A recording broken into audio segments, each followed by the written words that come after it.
You were in the room. You were looking right at them, and then they said something and you realized you hadn't heard a single word. Not because you were distracted, not because you weren't paying attention, because you weren't there. Your body was in the chair.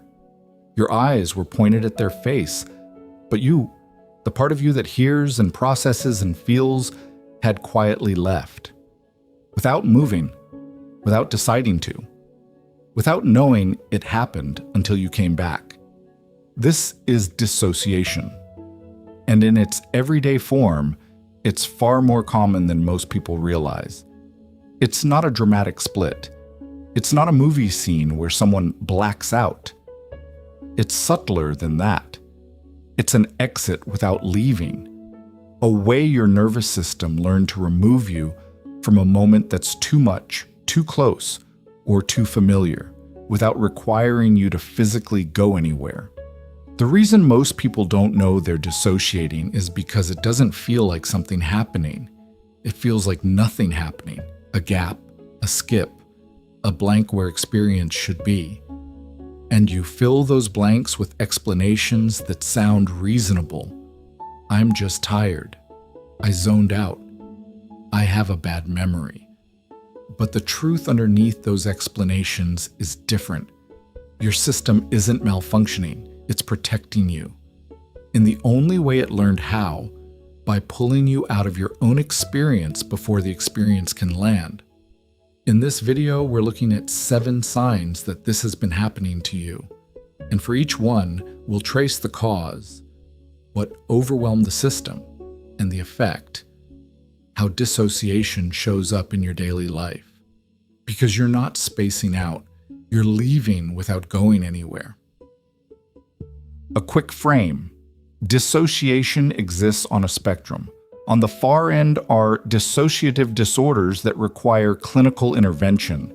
This video isn't about the far end. It's about the quiet middle, the everyday dissociation that millions of people experience without ever naming it. Everyday dissociation is your nervous system's emergency exit. When the emotional load exceeds what your system can process in real time, it doesn't crash. It removes you, gently, quietly, just far enough that the input stops reaching you at full intensity. Think of it as your brain switching from live broadcast to delayed playback. Same content, but you're no longer watching it in real time. You're watching the recording. And sometimes the recording doesn't save. Most people who dissociate regularly learned it young. The nervous system developed the exit in childhood when the emotional load was too heavy and leaving physically wasn't an option.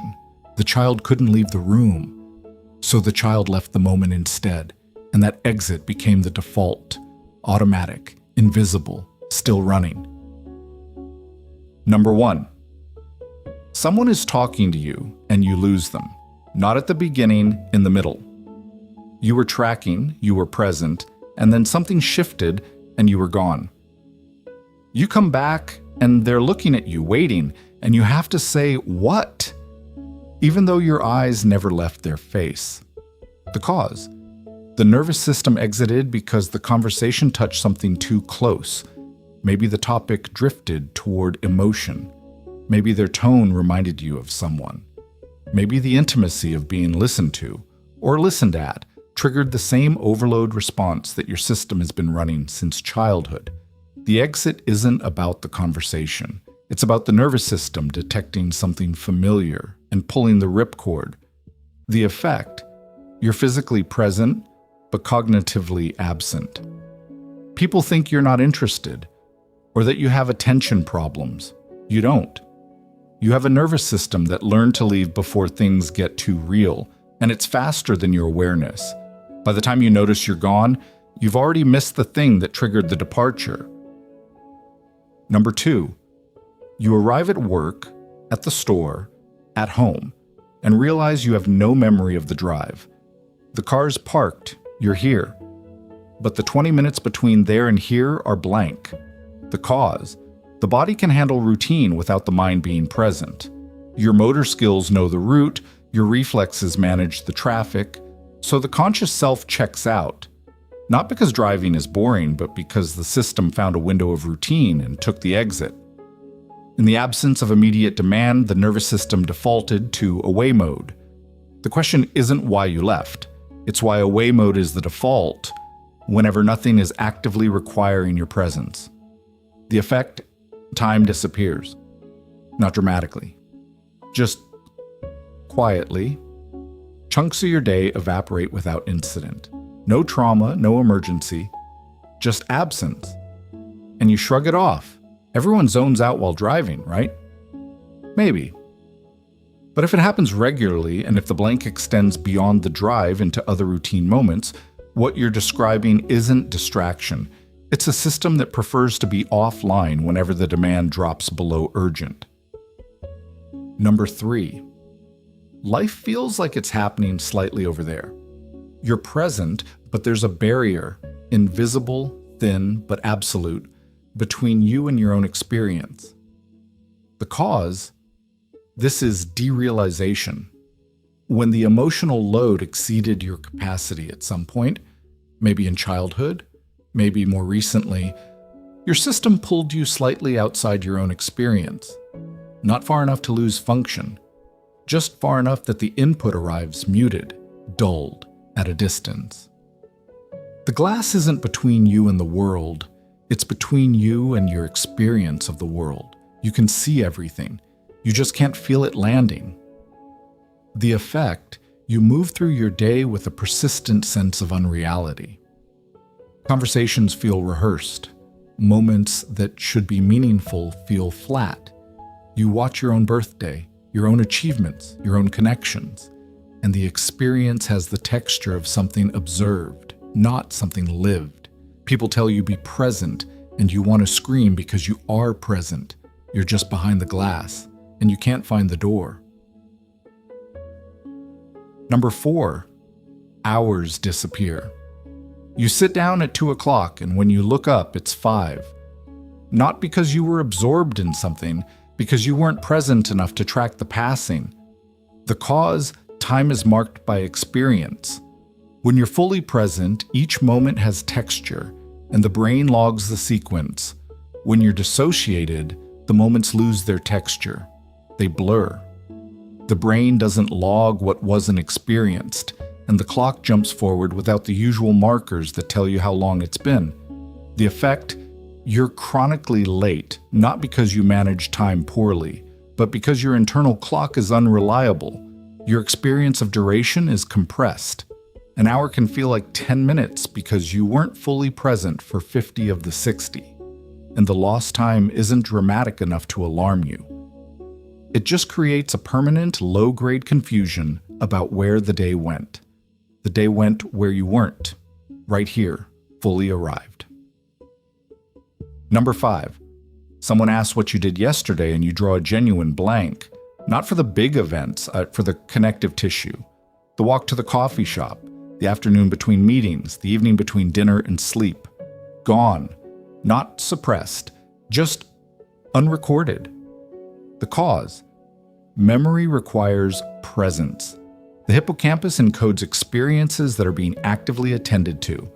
When you're dissociated, the attention is offline, and the recorder runs at minimum capacity. It catches the highlights, the meeting, the meal, the phone call. But the in-between, the texture of your actual lived day, is lost because nobody was home to record it. The effect?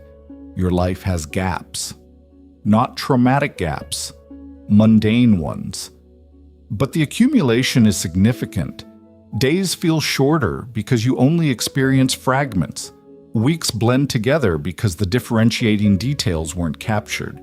And you tell yourself you just have a bad memory because that's easier than the truth. You weren't fully there for large portions of your own life.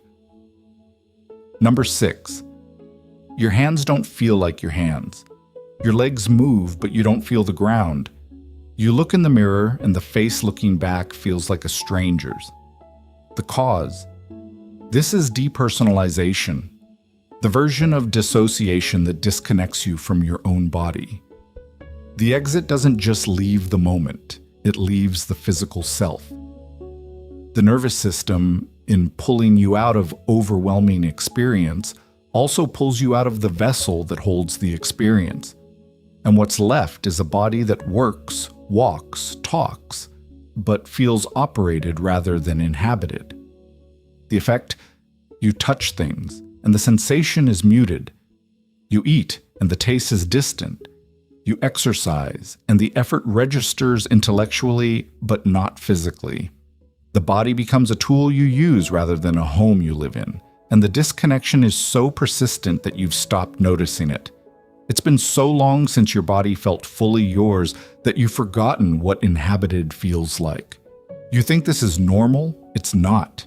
It's the exit running at the deepest level. Number 7. The sign that reveals all the others. The moment of return.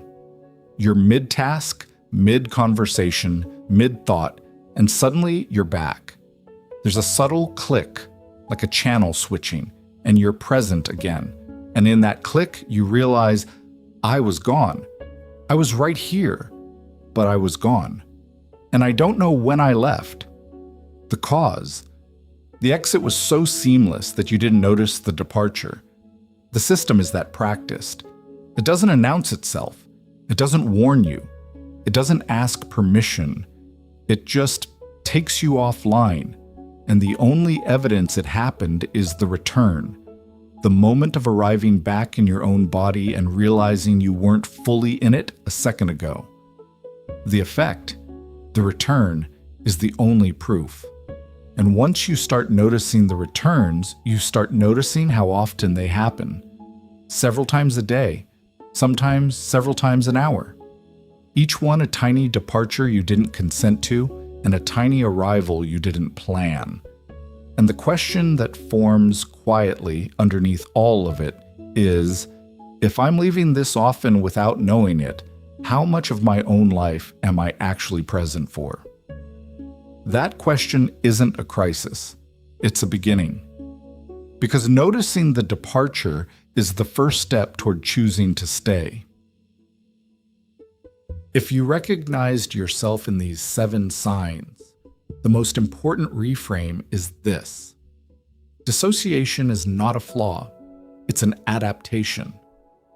Your nervous system built an emergency exit because at some point the room was too much and leaving physically wasn't an option. The exit worked. It kept you functional when being fully present would have been too painful. But the room has changed. The danger that built the exit may no longer be the room you're in.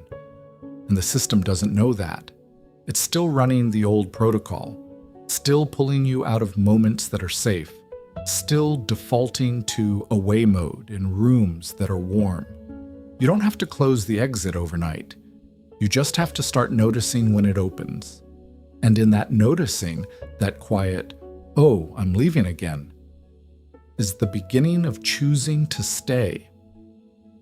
At Inner Lens, we map the exits nobody told you about. If this one resonated, the next video follows a thread from the same territory. The signs you're carrying emotional weight that isn't yours. It's right here.